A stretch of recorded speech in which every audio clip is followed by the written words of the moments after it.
is it that 75% of campus survivors are sophomore and freshman women?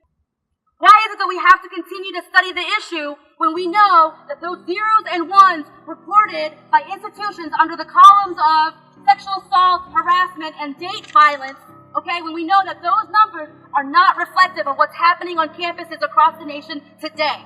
The reason is because campus rape is gravely underreported.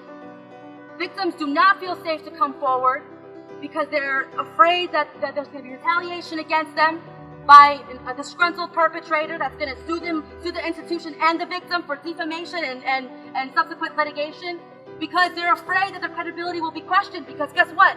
Somebody got them drunk enough to not even realize what was happening to their bodies. Mi propuesta legislativa lo que va a hacer es exactamente lo que dijo el vicepresidente Joe Biden, que es delinear las situaciones en las que una persona no ha podido dar consentimiento debido a una incapacidad mental, has podido estar bajo la influencia de alcohol o drogas, y lo que se ha visto es que a nivel nacional, en diferentes campuses universitarios, las víctimas, 75% de las víctimas de violaciones sexuales en las universidades son de primer año o segundo año, freshman o sophomore. Lo que hace la propuesta legislativa es describir, como te digo, situaciones en las que no ha podido haber consentimiento.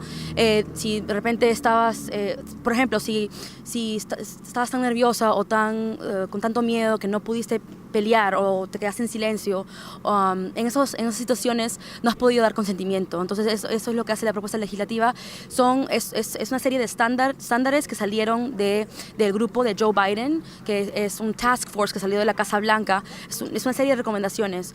She told him that she did not want to have sex. And he said, if you don't keep pushing me off, I'm going to go inside of you. She eventually stopped pushing him off, and he raped her. She told me that because she stopped pushing him off, that she consented, that it was not rape. And this wouldn't happen if we taught our students, our kids, what consent was. And it hurts every time I think about that, about the fact she still hasn't gone and sought help for it. The fact that what she thinks is her fault. That is not okay. And this is not a rarity. This is quite common. 1 in 5 women will be sexually assaulted in their college career. 14% will be survivors of rape. At the University of Maryland, even our own internal study found the rate of 14% amongst women. That's over 400 women every year at the University of Maryland College Park. Es muy importante porque muchas de las universidades no tienen esa ley. Entonces en Maryland necesitamos pasar una ley que sea consistente para todas las universidades, ¿ok? Que no es que si tú vas a una tienes protección, pero si vas a otra no la tienes. Así que necesitamos cambiar la ley y le apoyo porque es lo correcto. I never reported my assault.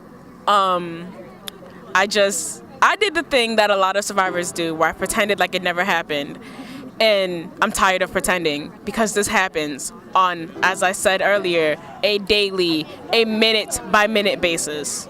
And that's exhausting. I'm a survivor, and I'm also a co-director of the Sexual Assault Resource Unit at Johns Hopkins University.